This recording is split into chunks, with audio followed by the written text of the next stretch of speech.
Praise the Lord. आप सबको जय मसीह के। मैं परमेश्वर खुदा मन बाप प्रभु यीशु मसीह के नाम से एक बार फिर से इस यूट्यूब चैनल में आपका स्वागत करता हूं।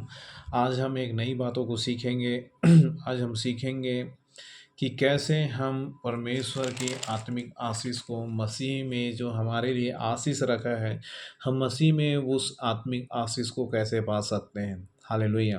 तो आइए हम जल्दी से परमेश्वर के वचन में जाएं और हम देखते हैं इफिसियों 1:3 और वहाँ पे लिखा है, हमारे प्रभु यीशु मसीह के परमेश्वर पिता का धन्यवाद हो, उसने हमें मसीह में स्वर्ग में सब प्रकार की आत्मिक आशीष दी है। हालेलुया। मेरे प्रियो, परमेश्वर ने ये वचन दिया और परमेश्वर ने जो कहा जो बोला वो पूरा हुआ, क्योंकि परमेश्वर का वचन कहता है कि जो कुछ भी परमेश्वर कहता है वो बिना पूरा हुए, बिना अधूरे नहीं रहता, और जो कुछ भी परमेश्वर कहता है वो पूरा होता है और बिना पूरा हुए वो वापस नहीं लौटता। हालेलुया। तो इसलिए जो कुछ भी परमेश्वर ने कहा है आशीष के बारे में, आत्मिक आशीष के बारे में, लेकिन हम उस आत्मिक आशीष को अपने जीवन में एहसास नहीं कर पा रहे हैं, हम उस आत्मिक आशीष को अपने जीवन में पा नहीं रहे हैं, हम उस आत्मिक आशीष का अनुभव नहीं कर पा रहे हैं।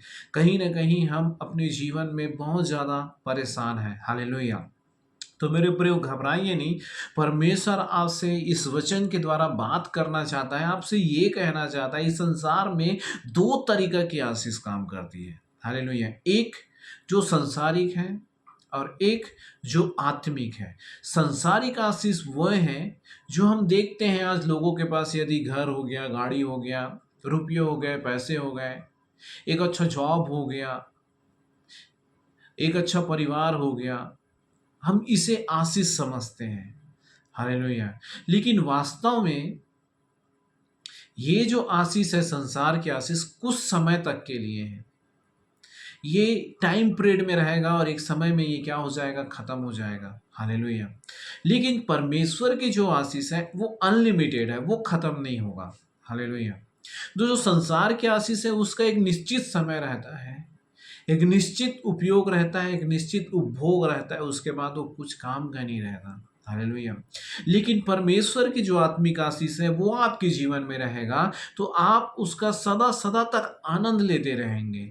वो है परमेश्वर की आशीष। और वही आत्मिक आशीष परमेश्वर आज आपको और मुझे देना चाहता है। वो देना चाहता है ताकि हम उस आत्मिक आशीष को पाकर हम अपने जीवन को जी सकें। हालेलुया।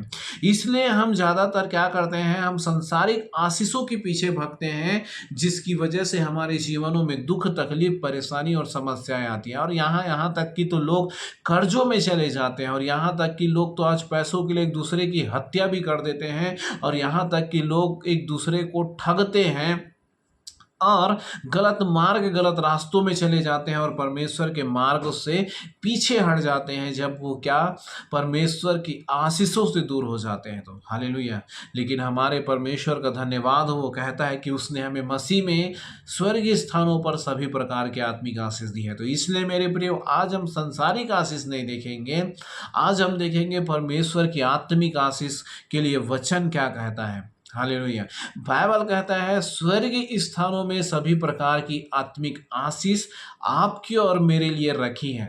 मेरे प्रियो, अब स्वर्ग का नाम आ रहा है तो लोग यही सोचेगा कि जब हम ऊपर जाएंगे तो हमें ऊपर आशीष मिलेगा। नहीं, स्वर्ग वो है जहां आप आराधना करते हैं, जहां आप प्रार्थना करते हैं, जहां आप परमेश्वर की संगति करते हैं, वो स्थान स्वर्गीय है।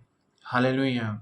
वो स्थान छोटा स्वर्ग है जहां आप दुआ करते हैं, जहां आप प्रार्थना करते हैं, जहां आप परमेश्वर की संगति में बैठते हैं, जहां आप चर्च जाते हैं, परमेश्वर की लोगों से मिलते हैं, क्योंकि बाइबल बताती है जिस जगह में दुआ प्रार्थना होता है वो जगह स्वर्ग के समान हो जाता है। हालेलुया। जिस जगह पे परमेश्वर की उपस्थिति होती है वो स्वर्ग के स्थान हो जाता है, वो जगह पवित्र हो जाता है। आप देखोगे होरेब पर्वत में परमेश्वर ने मूसा को दर्शन दिया और मूसा से कहा कि हे मूसा, दूर हो जा, क्योंकि जिस जगह पे तू खड़ा है वो जगह क्या है, वो जगह पवित्र है। हालेलुया। इसलिए जिस जगह पे आप दुआ करते हैं, प्रार्थना करते हैं और परमेश्वर की उपस्थिति वहां पर आती है, वो जगह क्या हो जाता है, वो जगह पवित्र हो जाती है। इसलिए मेरे प्रियो, ध्यान रहें, हमें जिस जगह पे हैं परमेश्वर वही हमें स्वर्ग आशीष देना चाहता है। स्वर्ग में क्या करोगे आप आशीष का? आज आपको वो आशीष आपको परमेश्वर देना चाहता है। मैं आपसे कहना चाहता हूँ कि आप अपने जीवन में स्ट्रगल कर रहे हैं, आप अपने जीवन में दुख में हैं, आप अपने जीवन में परेशानियों में हैं, चिंता ना करें, परमेश्वर आपके लिए मार्ग और रास्ता खोलने जा रहा है। हालेलुया। वो देना चाहता है जिसके आप सोच नहीं सकते, वो दे रहा है जिसकी आप अपेक्षा नहीं कर सकते। वो बड़े से बड़े काम आपके जीवन में करना चाहता है, लेकिन वो यही चाहता है कि बस आप उस पर विश्वास रखें। हालेलुया।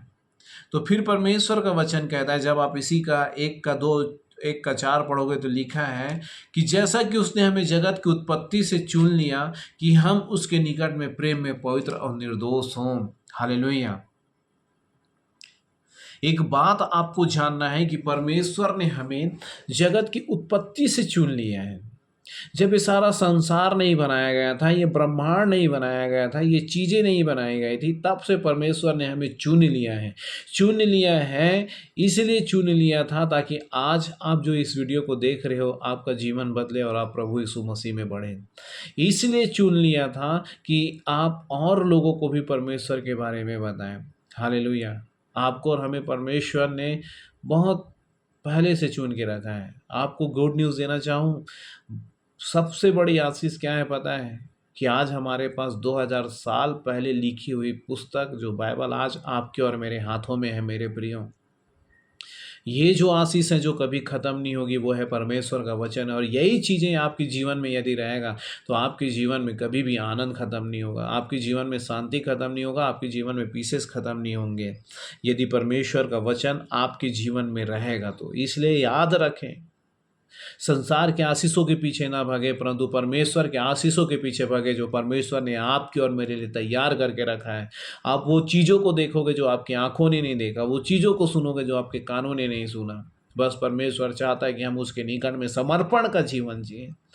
हम आज अपने जीवन में भाग रहे हैं, यदि हमारे पास जॉब नहीं है तो जॉब के लिए भाग रहे हैं, यदि हमारा विवाह नहीं हुआ है विवाह के लिए भाग रहे हैं, हमारे घर में खाने के लिए नहीं है खाने के लिए भाग रहे हैं, हम भाग रहे हैं अपने जीवन में। बिजनेस नहीं है बिजनेस के लिए भाग रहे हैं, हमारा पैसा नहीं बढ़ रहा है पैसे के लिए भाग रहे हैं ताकि पैसा बढ़े। मैं सच कहना चाहता हूँ मेरे प्रियो, परमेश्वर के वचन में लिखा है, वो कहता है तू मेरे राज्य और धर्म की खोज कर तो बाकी तेरी सारी चीज़ें तुझे क्या हो जाएगी, मिल जाएगी। इसलिए आप आनंदित रहे क्योंकि परमेश्वर ने लिख के आपको दिया है और ये वचन 2000 साल पुराना है, वो आपके लिए और मेरे लिए लिख के दिया है। हालेलुया। क्या ज़रूरत थी जो बाइबल को लिख के दिया जाता, इसलिए दिया गया था कि हम उस आशीष को पाए जिसके लिए परमेश्वर ने आपको और मुझे चुन के रखा है। लेकिन शैतान नहीं चाहता कि हम इस आशीष को पाएं, शैतान नहीं चाहता कि हम आशीष को जानें, शैतान नहीं चाहता कि हम परमेश्वर की उपस्थिति में बैठें, परमेश्वर के अनुग्रह में बैठें। हालेलुया। परमेश्वर के पास आप एक एक दिन जब बैठते हैं परमेश्वर एक एक चीज़ों का आपको हिसाब आपको लेखा देगा। परमेश्वर आपके एक एक दिन के हिसाब को देगा। हालेलुया। आज बहुत सारे परमेश्वर के दास जो अपने जीवन में स्ट्रगल कर रहे हैं, बहुत सारी आर्थिक चीज़ों में स्ट्रगल कर रहे हैं, आज उनके पास पैसे नहीं रहते, फंडिंग नहीं रहते, उनकी ज़रूरतें पूरी नहीं होती। हालेलुया। आज बहुत सारे परमेश्वर के दास स्ट्रगल कर रहे हैं क्योंकि वो बेचारे सिर्फ सेवकाई करते हैं और उनका कोई भी माध्यम नहीं है। हालेलुया। लेकिन मेरे प्रियो मैं यही कहना चाहता हूँ, मैं प्राउड फील करता हूँ कि मैं वो सर्वशक्तिमान जिसने संपूर्ण ब्रह्मांड को बनाया, सारी दुनिया को बनाया, सारे मानव जाति को बनाया, मैं उसकी सेवा कर रहा हूँ। भले ही आज हमारे पास छोटी सी झुंड है लेकिन परमेश्वर आने वाले दिनों में उसे बड़ा करना जानता है। हालेलुया। तो इसलिए यदि हमें आत्मिक आशीष चाहिए तो हमें आत्मिक आशीष कहीं से नहीं मिलेगी, हमें आत्मिक आशीष इस बाइबल से मिलेगी। यही एक चीज़ है जो संसार से आपको अलग करता है और वह है परमेश्वर का वचन। हालेलुया। यही है परमेश्वर का वचन। जब आप इसी का पढ़ेंगे, लिखा है 7वां वचन, तो लिखा है वहाँ पर हमको को उसमें उसके लहू के द्वारा छुटकारा अर्थात अपराधों की क्षमा उसके उस अनुग्रह के धन के अनुसार मिला है। हालेलुया। हमारे पापों की क्षमा, हमारे गुनाहों की क्षमा उसके अनुग्रह के धन के अनुसार हमें मिला है। उसके द्वारा हमने क्षमा पाया है, उसके द्वारा हमारे गुनाह क्षमा किए गए हैं, उसके द्वारा आपके गुनाह क्षमा किए गए हैं, उसके यीशु मसीह के लहू के द्वारा आपके पाप क्षमा किए गए हैं। हालेलुया। ऐसी कोई भी चीज़ नहीं था, ऐसी कोई भी वस्तु नहीं है कि जिसके आपके पाप धुल सके। हालेलुया। कोई नहीं है, लेकिन एक है जो आपके पाप धुल सकता है और वो है यीशु मसीह। आज बहुत सारे लोग तरह तरह के जगहों पे जाते हैं और डुबकी लगाते हैं और सोचते हैं कि उसके पाप धुल गए। हालेलुया। धोखा ना खाओ, परमेश्वर ठट्ठों में नहीं उड़ाया जाता। आपका और मेरा पाप डुबकी लगाने में नहीं, आपका और मेरा पाप यीशु के लहू से धुलता है और यीशु का लहू उसके जीवन में काम करता है जो विश्वास करता है कि वो मेरे पापों के लिए मारा गया, गाड़ा गया और मृत्यु को में से जी उठा। हालेलुया। इसलिए परमेश्वर आपके जीवन में आपको भरने से पहले आपको खाली करे।